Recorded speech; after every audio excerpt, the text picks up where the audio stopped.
और अब अगली खबर, एमएनएस अध्यक्ष राज ठाकरे की धमकी के आगे सरकार और फिल्म प्रोड्यूसर तो झुक गए, लेकिन सेना राज ठाकरे से खुश नहीं। फिल्म निर्माताओं से 5 करोड़ रुपए आर्मी वेलफेयर फंड में जमा करवाने की राज ठाकरे की शर्त से सेना नाराज है और सेना का यह कहना है कि जोर जबरदस्ती कर लिया गया पैसा सेना को नहीं चाहिए। धमकियों के आगे महाराष्ट्र की देवेंद्र फडणवीस सरकार झुक गई। खुद सीएम फडणवीस ने राज ठाकरे और फिल्म निर्माताओं को अपने घर बुलाया। बात हुई तो सुलह का फॉर्मूला निकला। राज ठाकरे ने मांग रखी थी कि जिस भी फिल्म में पाकिस्तान के कलाकार काम कर रहे हैं उनके निर्माताओं को 5 करोड़ रुपए आर्मी वेलफेयर फंड में देने होंगे। साथ में यह भरोसा भी देना होगा कि आगे से कोई भी पाकिस्तानी कलाकार भारतीय फिल्मों में काम नहीं करेगा।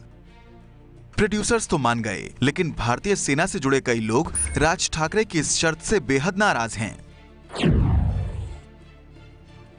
सेना के कुछ वरिष्ठ अधिकारियों का कहना है कि सेना के लिए फंड अपनी मर्जी से दिया जाता है, न कि किसी को डरा धमका कर लिया जाता है। राज ठाकरे जो कर रहे हैं वो रंगदारी है। राज ठाकरे सेना के नाम पर अपनी राजनीति चमका रहे हैं। सेना इस बात से भी बेहद नाराज है। सेना से जुड़े एक वरिष्ठ अधिकारी ने कहा कि सेना को राजनीति में क्यों घसीटा जा रहा है। ये हैं भारतीय वायुसेना में एयर वाइस मार्शल रहे मनोहर बहादुर। एमएनएस की शर्त से नाराज मनोहर बहादुर ने पीएम दफ्तर और रक्षा मंत्री मनोहर पर्रिकर को टैग करते हुए एक के बाद एक ट्वीट किए। मैंने 40 साल वायुसेना में काम किया, लेकिन मैंने कभी जबरदस्ती वसूले गए पैसों पर जिंदगी नहीं जी। मेरे देश में ये क्या हो रहा है? भारतीय सेना को इस रंगदारी के पैसों का हिस्सेदार क्यों बनाया जा रहा है? सेना का इस्तेमाल अपनी राजनीति चमकाने के लिए नहीं होना चाहिए। अब मिलिए भारतीय सेना में लेफ्टिनेंट जनरल पद से रिटायर हुए सैयद अता हसनैन से। सैयद अता हसनैन भी एमएनएस की शर्तों से सहमत नहीं हैं।